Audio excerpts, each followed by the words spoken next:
नमस्कार दोस्तों, स्वागत है आपका एक और हेल्थ से भरपूर वीडियो में। क्या आपने कभी सुबह उठते ही पहला कदम रखते ही जो है एड़ी में तेज चुभन महसूस की है, या फिर लंबे समय तक खड़े रहने के बाद हील्स में दर्द महसूस हुआ है? अगर हाँ, तो ये वीडियो जो है आपके लिए बहुत ज़्यादा महत्वपूर्ण है। आज हम इसमें बात करेंगे कि हील्स में दर्द यानी कि एड़ी में दर्द क्यों होता है, इसके कारण, इसके लक्षण, एक्सरसाइज, प्रकार और घरेलू उपाय, इन सब के बारे में बात करेंगे। और सबसे ज़रूरी बात यह है कि इसे दोबारा होने से कैसे रोक सकते हैं। दोस्तों, पूरी वीडियो ज़रूर देखें क्योंकि जानकारी है तभी समाधान है। दोस्तों, हील पेन यानी एड़ी में दर्द होना पैरों की सबसे आम समस्याओं में से एक है। यह जो दर्द होता है वो एड़ी के नीचे, पिछले या दोनों हिस्सों में हो सकता है। यह दर्द एकाएक एकदम से हो सकता है या फिर धीरे-धीरे बढ़ता है। कुछ मामलों में तो सुबह बिस्तर से उठते ही जब हम पहला कदम रखते हैं तभी ये दर्द स्टार्ट हो जाता है। तो एड़ी हमारे शरीर का वो हिस्सा होता है जो चलने, दौड़ने और खड़े रहने के दौरान जो है पूरे शरीर का वजन अपने ऊपर लिए रहता है, यानी कि सहन करता है। जब हम इस हिस्से पर ज़्यादा तनाव डालते हैं या खिंचाव पड़ जाता है, तो टिश्यू, हड्डी या जो टेंडन होता है वहाँ पे, उसमें सूजन आने लग जाती है और यहीं से दर्द जो है वो शुरू हो जाता है। दोस्तों, आपको ध्यान देना है कि हील पेन कोई बीमारी नहीं है, बल्कि एक लक्षण है। उसके पीछे कोई प्रॉब्लम हो सकती है, इस चीज़ का हमेशा ध्यान रखिए। आइए अब जान लेते हैं कि इन कारणों को जो एड़ी में दर्द होने के पीछे हो सकते हैं। तो अब जान लेते हैं हील पेन यानी कि एड़ी के दर्द के मुख्य कारण क्या-क्या हो सकते हैं। सबसे पहले आ जाता है मोटापा, ओवरवेट, ओबेसिटी।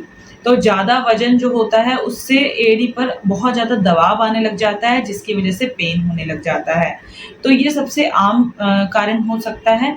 दूसरा आ जाता है इनकरेक्ट फुटवियर, यानी कि अगर जो है पतली सोल, हाई हील्स पहन रहे हैं या फ्लैट स्लीपर्स कंटिन्यू पहन रहे हैं, तो इससे जो है आपके एड़ी में दर्द होना स्टार्ट हो जाता है।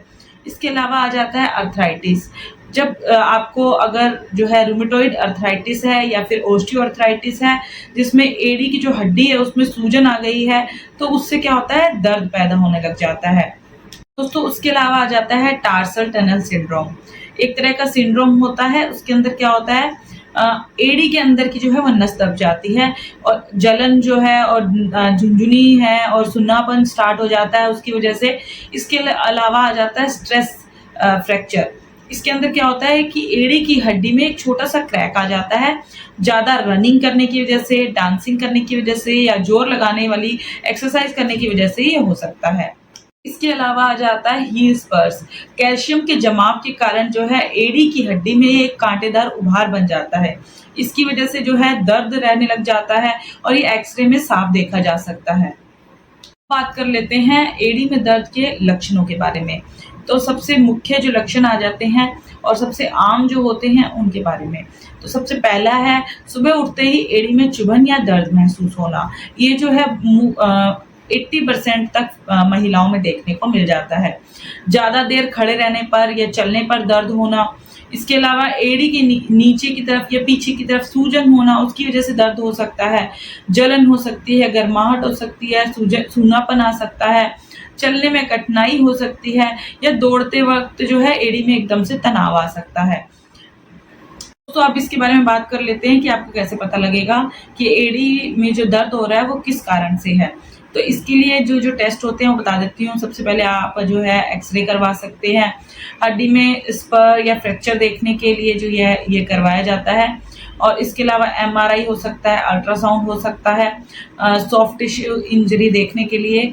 और इसके अलावा जो है ब्लड टेस्ट करवाए जा सकते हैं, जिसकी वजह से आप अर्थराइटिस या इन्फेक्शन रूल आउट करने के लिए ये चीज़ करवाई जाती है। दोस्तों, इसके अलावा आपको जो है अपने लाइफ़स्टाइल को अगर आप मॉडिफ़ाई करते हैं तो भी आपका जो है बहुत हद तक एड़ी का दर्द कम हो सकता है। आपको चलना-फिरना सीमित मात्रा में कर देना है। हो सकता है तो अपना वज़न घटाएँ, सबसे ज़्यादा ज़रूरी है। सही पोस्चर में चलें, ये भी बहुत ज़्यादा ज़रूरी है। इसके अलावा कुछ मेडिकेशंस हैं जो आप जो है बिना डॉक्टर की सलाह से ना लें। उसके अलावा फिजियोथेरेपी आपको बहुत काम आ सकती है। स्ट्रेचिंग या स्ट्रेंथनिंग एक्सरसाइज़ेज़ जो होती हैं वो आपको बहुत ज़्यादा यूज़फुल हो सकती हैं। और और इसके अलावा जो है आप हील पैड्स का यूज़ कर सकते हैं। एक सिलिकॉन पैड्स आते हैं जो आपकी हील को सपोर्ट देने का काम करते हैं। इससे भी आपका दर्द जो है बहुत हद तक कंट्रोल में आ जाता है। तो इसके अलावा कुछ होम रेमेडीज़ की बात की जाए तो सबसे पहले और सबसे महत्वपूर्ण आ जाता है कि जो थोड़ा-सा गुनगुना पानी है, उसके अंदर आप जो है नमक ऐड करके उसके अंदर पैर डाल के जो है आप बैठ सकते हैं। ये आपको बहुत ज़्यादा हेल्प देता है। अगर आपको स्वेलिंग है तो उसको भी बहुत हद तक कम करता है। इसके अलावा जो है ठंडी बोतल रोल आप कर सकते हैं और पपीते के पत्ते का लेप कर सकते हैं, जिससे भी जो है इन्फ्लेमेशन कम होती है। हल्दी वाला दूध पी सकते हैं, ये एंटीबायोटिक होता है। सरसों के तेल या नारियल के तेल से मालिश कर सकते हैं, ये भी बहुत ज़्यादा हेल्पफुल रहेगा। तो अगर आपको जो दर्द है वो 2 हफ्ते से ज़्यादा रह रहा है, सूजन रह रही है, साथ में बुखार आ रहा है या कोई झुनझुनी रह रही है, सूनापन रह रहा है, चलने-फिरने में दिक्कत हो रही है और आपने घरेलू उपाय भी करके देख लिए हैं, पर उससे भी आपको अगर आराम नहीं मिल रहा है, तो आप तुरंत जो है वो डॉक्टर की सलाह लें। प्रिवेंशन के लिए जो है आप अपनी फुटवियर का सही जो है चुनाव करें, अच्छे फुटवियर अच्छी कंपनी के पहनें जो आपके लिए आरामदायक हो। बहुत ऊँची हील्स जो है और फ्लैट्स से बचें। उसके अलावा जो है शरीर का वज़न नियंत्रित रखें, रोज़ाना पैरों की स्ट्रेचिंग करें, रोज़ाना कुछ मिनट एड़ी पर जो है आप बर्फ़ लगा सकते हैं, इससे भी बहुत ज़्यादा रिलैक्स मिलेगा। लंबे समय तक खड़े रहने से बचें। तो हील पेन को नज़रअंदाज करने की गलती बिल्कुल मत कीजिए। समय रहते सही इलाज और देखभाल से आप दोबारा जो है बिना दर्द के चल फिर सकते हैं। अगर ये जानकारी आपको पसंद आई होगी तो वीडियो को लाइक कर दीजिए, शेयर कर दीजिए और चैनल को सब्सक्राइब करना बिल्कुल ना भूलें। कमेंट में बताइएगा क्या आपने भी कभी हील पेन जो है फेस किया है? अगर हाँ, तो उसके लिए आपने क्या उपाय किए? तो स्वस्थ रहिए, सतर्क रहिए और जुड़े रहिए हमारे चैनल के साथ।